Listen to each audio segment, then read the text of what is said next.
ఎంత ఎప్పుడు అన్నారు? 1,20 అసలు 1,20,000 అన్నారు. 20,000 పలానా కడల మలుపుల. Phone number 9777 3807 91.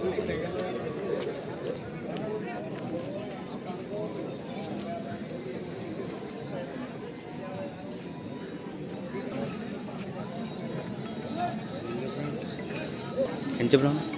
1,15 ఫ్రెండ్స్. 1,15,000 15,000 పల్లన్నా అన్నేసినా. ఎక్కడి నుంచి వచ్చారా? ఇంద్రాంపల్లి మండలం తుబ్బిలే డోన్ మండలమా? ఫోన్ నెంబర్ చెప్పండి. 936 29 22 40. 2 పక్కలు పోతుందా గెలిమి పొడిచేదిగా ఏమన్నా డబ్బులు అయినట్టు